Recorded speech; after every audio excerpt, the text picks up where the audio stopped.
El sol apenas empezaba calenta la tierra seca de la colina, cuando Carlos y Mateo llegaron con su camioneta vieja. El olía a polvo y a esperanza. Después de ecos de trabajo para otros, de ahora cada peso, por fin estaban ahí.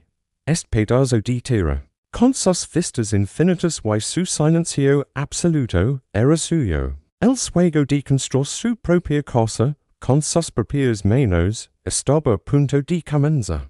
¿Ves, Mateo? Desde aquí se veía la puesta de sol todas las noches, dijo Carlos. Mateo sonrió mientras desplegaba el plano sobre el capó de la camioneta. Primero tenemos que nivelar esta zona. La máquina liga macana. Hoy toca marcar y limpiar de piedras. Es primer día de trabajo fue pura emoción. Con machetes y azadones empezaron a limpiar la maleza. La tarde avanzaba y el trabajo pesado los tenía sudando, pero no importaba. Cada piedra que quitaban era un paso más cerca de su hogar. Al día siguiente, el rugido del motor de la excavadora rompió la paz de la colina. Carlos, con destreza, manejaba los controls. La pala metálica se hundía en la tierra. Fue un sonido distinto. No el golpe sordo contra una roca grande, sino un chirrido agudo.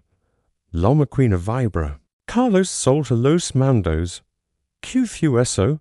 Mateo ya se acercaba al joyo. La pala había dejado al descubierto una esquina de algo gris y plano. No era una roca. Pero todo. Apaga la máquina, dijo Mateo. Con las manos empezaron a quitar la tierra urdida. El objeto se hizo más grande. Era una puerta. Una puerta de piedra gris encajada en la tierra. Media como un metro y medio de alto. Y no tenía bisagras ni picaporte. Y en su centro, unos símbolos. Formas geométricas, círculos dentro de triángulos, líneas que se cruzaban. Parecían un código. ¿Qué hacemos? Preguntó Carlos. La respuesta lógica era llamar a las autoridades. Pero su juego se paralizaría. No podemos, dijo Mateo. Hemos trabajado demasiado. Vamos a evacuar, solo nosotros. Esa noche, volvieron con herramientas. La piedra era increíblemente dura. Espera, exclama Mateo. Mira los símbolos. Algunos parecen más profundos. Carlos apoya las palmas de sus manos sobre dos de ellos y empujó. Un clic. Sordo, profundo. La puerta de piedra se hundía y se desliza hacia un lado. Un soplo de aire salía de la oscuridad. Olía aire viejo y seco. Sus linternas temblaban. No había escalones. Solo un espacio pequeño. Era una habitación. Perfectamente cuadrada, perfectamente lisa. Y estaba completamente vacía. Vacía excepto por una cosa. En el centro exacto de la habitación, sobre una pequeña protuberancia del suelo, había un objeto. Se acercaron lentamente, sus pasos haciendo eco en el silencio absoluto. Era un cilindro de metal, pero un metal que no parecía oxidado ni desgaste. Tenía el tamaño del antebrazo de un hombre y grosso como el de una lata grande. Era suave, sin adornos, sin letras. Solo un cilindro perfecto, sentado allí esperando. Mateo fue el primero en heredarlos. Extendía la mano, pero no la tocó. No hay polvo, dijo. Su voz en eco en la cámara. En ningún lado, ni siquiera en esto. Carlos agarró su linterna. Has de los brillo en la superficie metálica. ¿Qué es? ¿Un recipiente? ¿Una urna? No parece una tumba, Carlos, respondió Mateo, mirando urdida. No hay huesos, no hay joyas, no hay vasillas rotas. Esto no es un lugar para los muertos. Esto es un lugar para guardar algo. Con mucho cuidado, como si fuera una bomba, Mateo tomó el cilindro. era sorprendentemente liviano. Lo saca de la habitación, hacia la noche abierta. Bajo la luz de los estrellas y sus linternas, lo inspeccionaron. No tenía tapa, ni tapen, ni juntas visibles. Parece una pieza maciza. Y ahora, preguntó Carlos, la decepción empezando a mezclarse con la curiosidad. Arriscamos en vuestro juego por un tubo de metal que no se puede abrir. Mateo no contestó. Estaba mirando la puerta de piedra que seguía abierta. Miraba los símbolos. Algo en esos patrones geométricos le hizo ruido. No eran arte. Eran information. Esto no es arte antiguo, memoro. Esto se parece más a un diagrama. Un esquema. Mira estos puntos, estas líneas, ¿no te recuerdan algo? Carlos se encogió de hombros. Un tablero de circuito, quizzes. O a los planos de fontanería de metro. Exacto, dijo Mateo. Y en sus ojos se incendia una chispa que Carlos no había visto antes. Son instrucciones. La noche los envolvió. En la cima de su colina, con su suego de casa en espera y un misterio de metal en los manos, se sentaron en la tierra. Delante de ellos, Mateo había dibujado en una libreta los símbolos de la puerta. No eran muchos. Tal vez dos distintos, repetidos en secuencias. No es un idioma, explicaba Mateo. Casi para sí mismo. Es un sistema. Como el código Morse o el binario. Un círculo podría ser uno. Un triángulo. Cero. O el Reeves. Carlos lo miraba impresionado. Mateo siempre había sido el listo, el que arreglaba los motores, el que entendía cómo funcionaban las cosas, mientras su amigo trazaba números y más números. Carlos miraba el cilindro, lo giraba en sus manos, presionó sus extremos, nada, lo golpeó suavemente, nada, frustrado. Estuvo a punto de lanzar la colina abajo, pero entonces, sin cuira, al agarrarlo con más fuerza, sus dedos presionaron la superficie en varios puntos a la vez. No pasó nada. Sin embargo, recordó la puerta, los círculos más profundos que habían actuado como botones. Mateo, dijo lentamente, te digo. Si lo tradujeras en números, formarían una combinación, como la de una calle fuerte.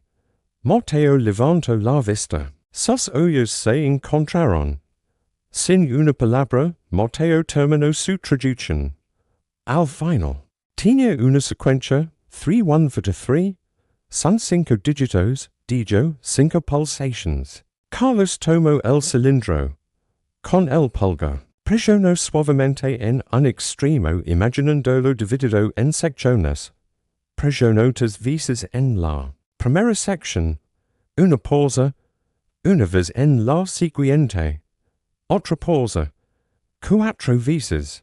2, 3. El último clic en su mentón resonaba cuando un sonido real, minúsculo pero claro, vino del cilindro. Asterisk clic asterisk. Un anillo muy delgado, una junta que era invisible a simple vista. Apreció alrededor de la circunferencia del cilindro, e un tercio de su extremo. Mateo lo tomó con manos temblorosas. Con un movimiento suave. La tapa. Se desenroscó sin resistencia. Dentro no había pergaminos, ni papiros, ni nada que esperaran. Había varias láminas delgadas, apiladas. No eran de metal ni de piedra. Parecían de un cristal flexible, o de un plástico muy duro. Eran translucidas. ¿Qué es esto? Preguntó Carlos, desconcertado. Mateo sacó una con mucho cuidado. Era fría al tacto. La puso sobre la libreta. En la oscuridad, la lámina era solo una sombra. Entonces, Carlos apuntó con su linterna directamente sobre ella. Y las palabras aparecieron. No estaban escritas con tinta, Pericular los Haitianes des dentro del material.letras.palabras. En un espacio extrago antiguo, con guerreros que sonaban Cervantes, pero no del todo. Se acomodaban en líneas perfectas. La primera frase los días sin aliento. Asterisk si esto hele, no somos dioses ni demonios. Fuimos constructores. Why lo que construimos, vuestra civilización está sentada sobre ello. Asterisk Mateo lea en voz baja. Su voz cargada de una emoción que no podía nombrar. No era un mensaje de rezos sacerdotes.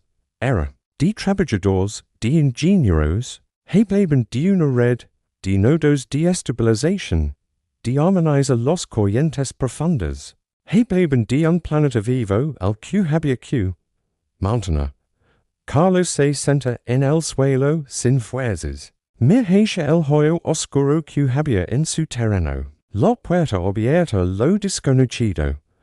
Mira el cilindro abierto y los láminas que brillaban suavemente. Su suego de una cosa sencilla en la colina se había desvanecido. Pero no por culpa de la burocracia o la arqueología oficial. Se había desvanecido por algo mucho más grande. Más viejo y más importante había salido a su encuentro. Y esa primera frase resonaba en su cabeza. Asterisk vuestra civilización está sentada sobre ello. Asterisk. Ellos solo querían construir una cosa. Y ahora, sin saber cómo, tenían en sus manos los planos de algo que mantenía en pie todo su mundo. La noche era tranquila. Las estrellas brillaban igual. Pero nada volvería a ser normal. Su viaje, la verdadera historia, apenas comenzaba. El cilindro abierto descansaba sobre una bolsa de lona. Entre las dos linternas que parecían dos pequeños soles en la noche de la colina. Carlos y Mateo, sentados en la tierra, no se atrevían a tocar las láminas de cristal. Las palabras flotaban en ellas, suspendidas por la luz, como un fantasma de otro tiempo. ¿Qué dice? Preguntó Carlos, su voz apenas un susurro. Como si temiera que alguien más pudiera oírlos en aquel lugar desierto. Mateo tomó la primera lámina con una reverencia que nunca antes había mostrado por nada. Sus dedos, acostumbrados a agarrar herramientas ásperas, temblaban ligeramente.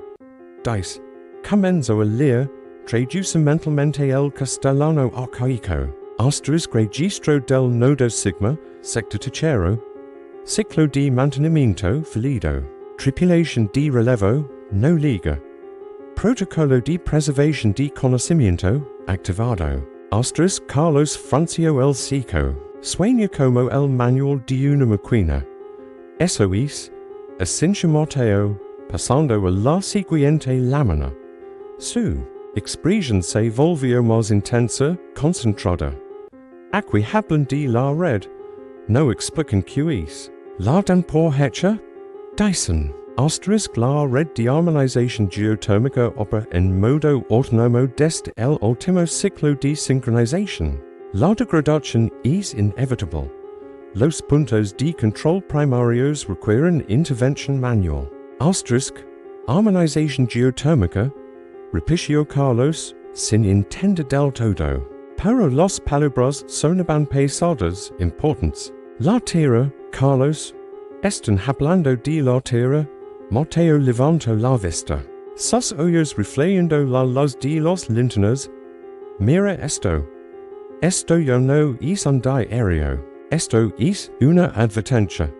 Pasa otra lámina. Los símbolos aquí se mezclaban con diagramas simples, esquemas de lo que parecían cámaras como la que tenían a sus espaldas. Y en medio del texto, una frase soltaba. Asterisk la falla en cascada de o más nodos primarios desestabilizará el sistema de contención de presión del núcleo. El resultado será un evento de reajuste cortical masivo. No es perfecta es física. Asterisk con silencio denso que entre ellos. el air de la noche antes fresco, de repente parece frío. Están diciendo, que si estas cosas, estos nodos, se apagan, se ven un terremoto gigante? Preguntó Carlos, tratando de que sonara ridículo, pero falando. No un terremoto, dijo Mateo. Su voz grave, Dyson riu just cortical massivo. Sueña que la corteza de la tierra enra. Podría, movas. Ria comas. Como cuando ajustas el motor de un carro que está muy mal. Why de repente todo hoche un ruido horrible. Carlos mira el hoyo oscuro en el suelo. Su simple juego de constructor se había topado con algo que moneo palabras como corteza y núcleo. Se sintió pecueco, tremendamente pecueco, sig lendo, pidia, casi sin aliento. Los siguientes láminas eran más urgentes, más desesperadas. Los constructores, quienesquiera que fueran, no estaban dejando un tesoro, estaban dejando un manual de emergencia. Explicaban. En términos que poco a poco Mateo iba destrozando, que ellos se habían ido. Partimos hacia el punto de reunión, dice una línea críptica. Pero su obra, la red, seguía funcionando. Era como una máquina increíblemente compleja puesta en marcha hace milenios, que había estado funcionando solo desde entonces. Y como toda máquina sin mantenimiento, se estaba desgastando. Aquí hay una lista, dijo Mateo. Su dedo siguiendo unas coordenadas que aparecen como números y símbolos angulares. Coordenadas de los nodos primarios. 1, 2, 3. Hesis marcados como críticos. Coordenadas de dónde, preguntó Carlos. Acercandos. Mateo saca su teléfono. Con la batería ya baja. Abría un mapa básico. No tenía sigil en la colina, pero los mapas guardados funcionaban. Con los dedos temblorosos, empezó a convertir los símbolos de las láminas en números de latitud y longitud modernos. Era un trabajo lento, lleno de suposiciones, pero el patrón era claro. El primero lo obtuvieron. Mateo lo ingresó en la aplicación del mapa. El punto se ubica, con una precisión escalofriante, en medio de una densa selva en Centroamérica. Carlos buscó el nombre del área en su memoria. Allí hay una zona donde tiembla mucho, ¿no? Preguntó un nudo en el estómago. Mateo asintió, sombrío. Introdujo la segunda coordenada. El mapa se desplazó a través del océano. Hacia una cadena de islas en el Pacífico famosa por sus volcanes activos. Un lugar donde la tierra respiraba fuego. El techero, murmuró Mateo, casi sin querer hacerlo. Los números se transformaron. El mapa salta de nuevo. Esta vez se centra en una gran metrópoli. Una ciudad de rascacielos, de millones de personas. El punto no estaba en las afueras. Estaba justo en el corazón de la ciudad, bajo lo que parece ser un distrito financiero antiguo. Carlos se leva las manos a la cabeza. No puede ser. Esto es una locura. ¿Quiz decir que debajo de toda esa gente hay una de estas quimeras? ¿Y siguen esto en estado crítico de desincronización? Lea Mateo directamente de la lámina, que ahora parece brillar con una luz siniestra. La enormidad del asunto los aplastó. No era un misterio histórico, era una bomba de tiempo geológica. Y ellos, dos constructores sin trabajo fijo, tenían el manual de desactivación en sus manos. Vendieron lo que pudieron. Fue un proceso rápido y triste. El comprador de la excavadora les preguntó por qué dejaban la obra. Un problema familiar, mintió Carlos, sintiendo el peso de la herramienta enorme siendo llevada lejos. Con lo reunido, compraron boletos de autobús, equipo de campamento básico y un teléfono satelital barato. Su destino era la primera coordenada accesible en la de la selva centroamericana.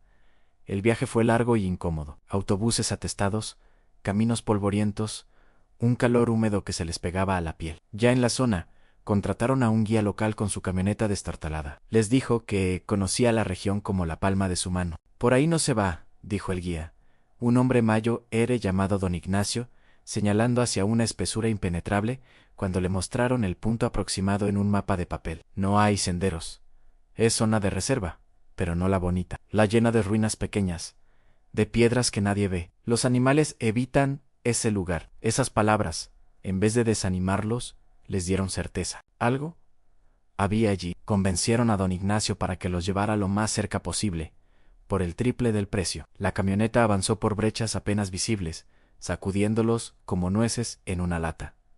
Finalmente, el hombre se detuvo. «Hasta aquí llego, ande, aquí en adelante, es a pie, y les aconsejo que vuelvan antes del anochecer. Esa parte de la selva no tiene buenos sonidos». Los dejó con una brújula, una botella de agua extra y una mirada de lástima, como si estuviera viendo a dos hombres condenados, cargando sus mochilas. Carlos y Mateo se adentraron en la green wall de vegetación. El aire era espeso, lleno de zumbidos de insectos y gritos de aves extrañas. El machete de Mateo abría el camino a golpes. Sudaban, les picaban los mosquitos, y la duda los mordía por dentro.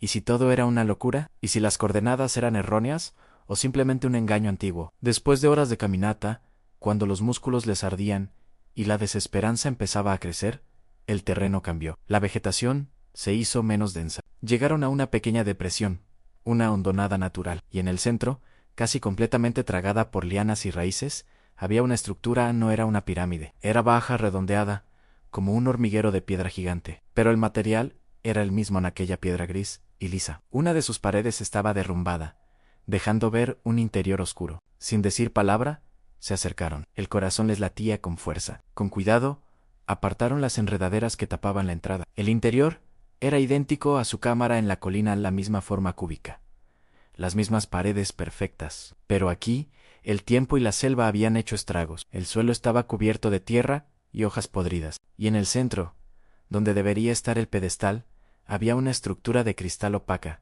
como una columna corta. Estaba agrietada, no emitía ningún brillo. Mateo sacó las láminas de cristal de su estuche protector. Bajo la poca luz que entraba, comparó los diagramas con la realidad. Allí, en una de las paredes, casi oculto por el musgo, estaba el panel de control, un conjunto de esos mismos símbolos geométricos, pero algunos estaban hundidos, rotos. «Es este», susurró Mateo, una mezcla de triunfo y terror en la voz. «El nodo primario sigma, ¿no? Y está muerto». Don Carlos tocó la columna de cristal. Estaba fría, inerte. «¿Muerto?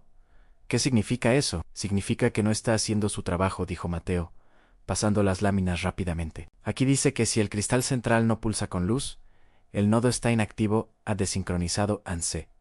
Hizo un silencio, solo roto por el grito lejano de un mono. La teoría se había vuelto realidad tangible y era peor de lo que imaginaban. Aquello no era una fantasía. Era una máquina rota, abandonada en medio de la selva. Y según el manual, su falla ponía en riesgo todo el sistema. «El procedimiento», dijo Carlos, secándose el sudor de la frente. «¿El de emergencia? ¿Podemos intentarlo aquí?» Mateo estudió el panel dañado. Algunos de los símbolos botón estaban astillados. «No sé, es riesgoso. Si la secuencia es errónea, en un nodo inestable. Pero si ya está muerto, ¿qué más puede pasar?», argumentó Carlos, aunque sin mucha convicción. Mateo respiró hondo. Se sentó frente al panel, con las láminas a un lado. Empezó a limpiar con cuidado el musgo de los símbolos. No todos estaban legibles, pero podía adivinar su forma por los diagramas. Era como intentar arreglar el motor de un carro desconocido con un manual manchado. «Vamos a intentar la secuencia de reinicialización», dijo finalmente, «la básica en la que debería, al menos, dar un diagnóstico». Carlos se puso a su lado, listo para ayudar, aunque no sabía en qué. Mateo extendió los dedos. Siguiendo el orden de las láminas, presionó el primer símbolo, una espiral, a nada.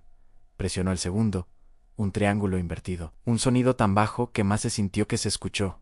Un jume sordo salió de las paredes. El polvo en el suelo tembló. «Algo pasa», dijo Carlos, conteniendo la respiración. Mateo, con más confianza, pasó al tercer símbolo. Una serie de líneas paralelas. Lo presionó. Y entonces la cámara cobró vida, no con luces brillantes o ruidos fuertes. Fue algo sutil, pero imposible de ignorar. El aire se volvió estático, como antes de una tormenta. Un zumbido muy tenue, en el límite de lo audible, llenó el espacio y la columna de cristal agrietada en el centro comenzó a brillar, no con un brillo fuerte, sino con un latido débil, irregular, como el de un corazón moribundo. Una luz opaca, blanquecina, que pulsaba cada 5 segundos más o menos. En las láminas apareció un nuevo conjunto de símbolos, como un mensaje emergente. Mateo los descifró rápidamente. Dice: nodo primario sigma en estado, falla crítica. Armonización local ausente. Presión del sector en aumento. Procedimiento de estabilización temporal disponible. Temporal. ¿Por cuánto tiempo?, preguntó Carlos.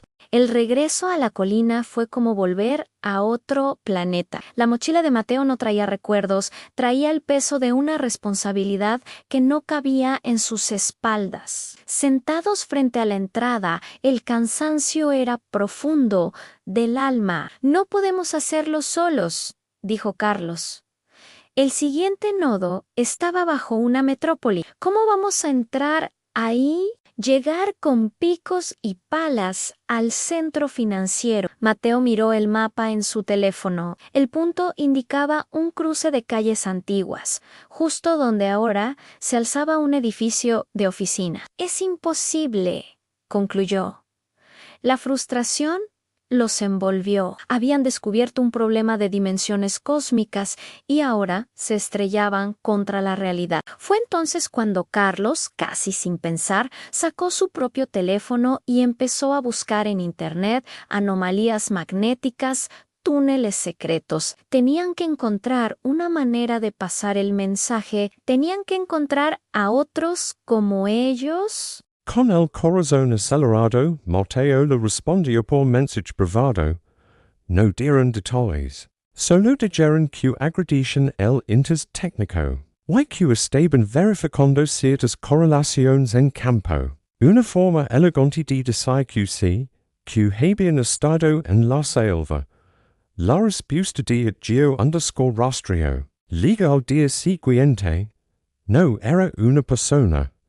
Era un pequeño grupo, un geólogo jubilado, una arquitecta y un informático.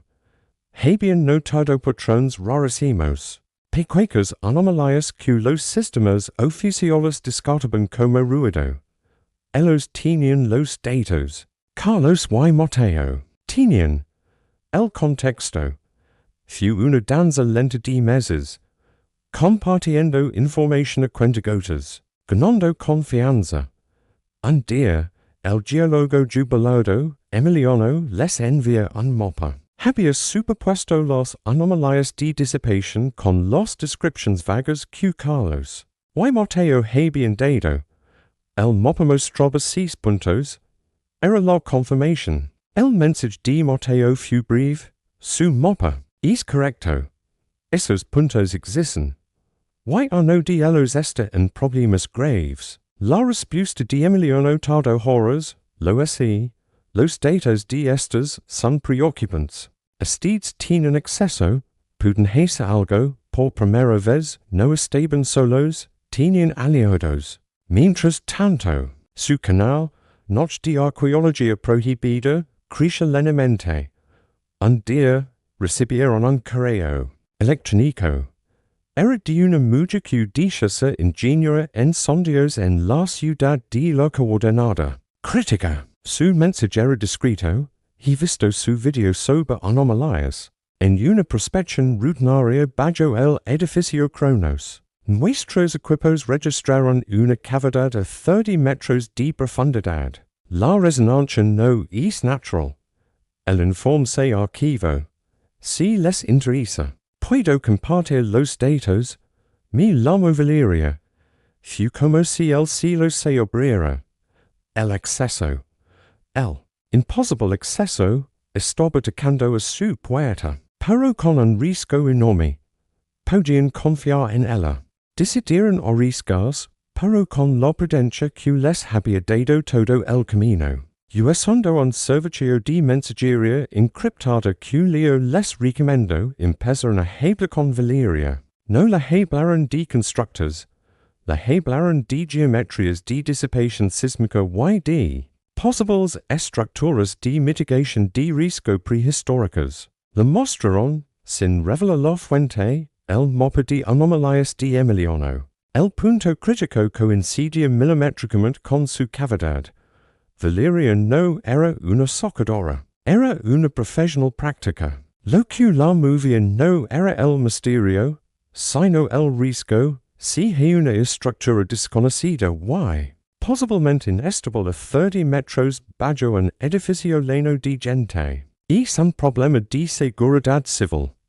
Punto. Ella tenía los planos de los sótanos, los horarios de mantenimiento. Y algo clave, acceso a los registros de vibrations del edificio, siguen sus datos. En los últimos 5 años, había habido un aumento del 100% en vibrations de frecuencia ultra baja no atribuibles al tráfico o al metro. Era la sigil.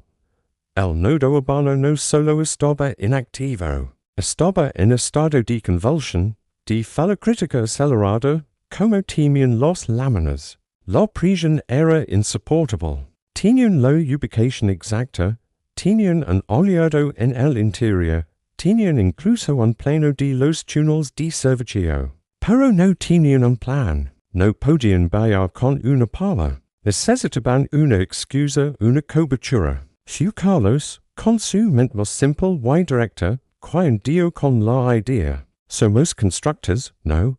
Valeria dijo que hay humedad en el sótano 2. Que está justo encima de la cavidad en los planos. Y si lo ofrecemos a la administración del edificio. Una inspección gratuita de humedades y consolidación de cimientos. Como un trabajo de nuestra pequeña empresa. Valeria puede seguirnos desde dentro. Era arriesgado, pero plausible. Con los datos de Valeria, prepararon un informe técnico básico pero convincente sobre filtrations y su posible impacto en la estabilidad. Valeria, usando su credibilidad, lo puso a su jefe. La administración, nerviosa por los costos de una reparación grande, aceptó la evaluación sin costo de una firma especializada o.c. Carlos y Mateo para una segunda opinión. El de liga. Con overalls de trabajo y calles de herramientas linas no solo de martillos y navals, sino de las láminas de cristal escondidas en un falso fondo, y del cilindro vacío, entraron al edificio Cronos. Senchen que cada mirada de un guardia de seguridad los atravesaba. Valeria los guió. Profesional y distante, hasta el sótano 2. Era un lugar lúgubre, lleno de tuberías y el zumbido constante de los transformadores. La zona de mayor humedad aquí, dijo Valeria en voz alta, para las cámaras, señalando una pad. Necesitan revisar la estructura detrás de este muro. Es de la construcción original. Les dos. Horrors.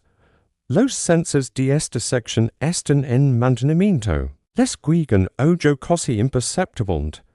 El muro original no era tal. Tras un armario eléctrico desmontable, había una puerta de acceso, un pozo de inspección olvidado, un túnel estrecho, de ladrillo, que bajaba en espiral. Badrón con linternas frontales. El aire era frío y olía. Tierra y excedo. Después de viajar unos 20 metros, el túnel de ladrillo terminó abruptamente. Y allí, incrustada en la tierra y la roca madre, como una perla en un fango seco, estaba la pared gris y lisa, la misma piedra, el mismo material. El nodo estaba allí, integrado en las entrañas de la ciudad, como la raíz de un árbol gigante. La puerta, sin embargo, no tenía símbolos. Estaba lisa. Mateo, desconcertado, puso las manos por la superficie. Nada. Entonces, Carlos notó algo en el techo del pequeño espacio. Un patrón de marcas de cincel, muy antiguas, casi borradas, no eran símbolos de constructores, eran números romanos y una flecha tosca. Alguien, hace siglos quizzes había encontrado esto y lo había marcado sin entenderlo. Pero registrandolo. Lo flecho puntober un punto específico de lo pad lisa. Siguiendo esa pista humanidad por otro curioso del pasado, Mateo presionó en ese punto. Un panel rectangular, del tamaño de un libro, se hundía ligeramente y se desliza hacia un lado, revelando el mismo tipo de panel de símbolos geométricos. Pero estos estaban activos. O mejor dicho, moribundos. Pequeñas líneas de luz roja, como venas de un sistema circulario infectado, recorrían algunos de los canales entre símbolos. El zumbido que habían sentido en la selva aquí era palpable. Un rumor grave que se sentía en el pecho. No había tiempo para maravillarse. Sacaron las láminas. La secuencia para un nodo primario en falla inminente era larguísima, de 20 pasos. Y la advertencia era aterradora. Cual cual era desencadenar una liberación de energía contenida, magnitud localizada, catastrófica. Trabajaron en un silencio total. Roto solo por sus respiraciones entrecortadas. Mateo leía. Carlos confirmaba y luego accionaba los símbolos en el panel. Cada pulsación hacía que las venas de los roja parpadearan de manera errática. El zumbido subía y bajaba de tono. Sentían el piso vibrar. No era su imaginación. Las herramientas en sus calles tintineaban. En el paso dos. Una alarma silenciosa aparecía en las láminas, inestabilidad detectada. Continua. Se miraron. Sudaban a más. Ascensionaron. Continuaron. Fu en el pozo diecisiete cuando pozo. Un símbolo que Mateo leía mal. En vez de presionar el triángulo con el círculo interno, Carlos presionó el triángulo con la línea. Inmediatamente, toda la pared de símbolos se incendia en un rojo furioso. El zumbido se convirtió en un gemido, agudo, metálico. Del piso bajo sus pies salía un crujido profundo, como si una roca gigante se hubiera partido. Lo arruinamos, gritó Carlos, el pánico apoderándose de él. Mateo, pálido como la muerte, no se rindió. Aferrándose a la lógica de los constructores, a la idea de que era una máquina, pensó rápido. Si había un era, debía haber un reinicio de emergencia. Sus ojos volaron sobre las láminas. Ali, en una esquina, un pequeño diagrama mostraba símbolos en una secuencia rápida. El mismo círculo espral de su puerta en la colina, seguido de dos líneas paralelas. De la mano le gritó a Carlos, presiona conmigo, juntos, con dos dedos cada uno. Golpearon la secuencia de reinicio en el panel, espral. Líneas. Líneas. El gemido cesó de golpe. El silencio fue absoluto, más aterrador que el ruido. Durante segundos interminables. Nada. Luego el panel se apaga. Todas las luces rojas se extinguieron. La decepción fue un peso físico. Lo habían logrado ruina. Habían condenado a la ciudad. Entonces, un nuevo color nacía en el panel.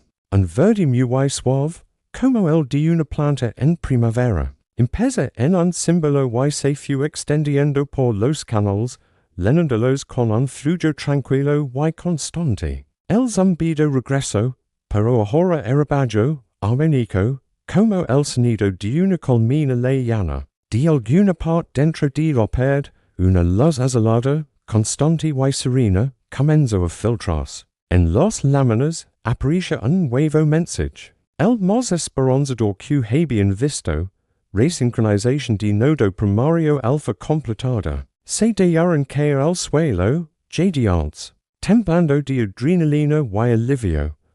No lo habían arreglado para siempre, pero la habían dado 1200 siglos, si lo que eso significa.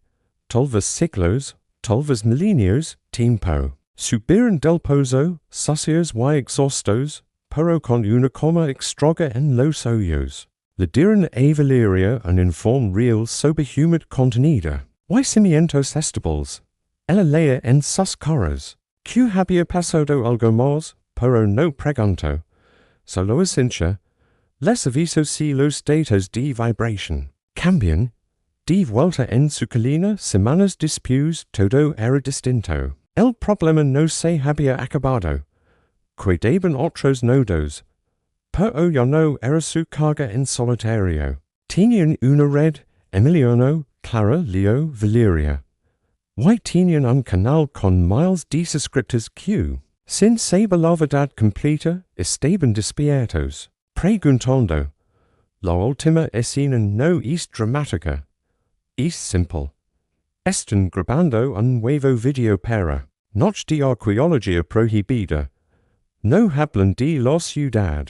Hablan del concepto de mantenimiento, de como las culturas antiguas quizzes.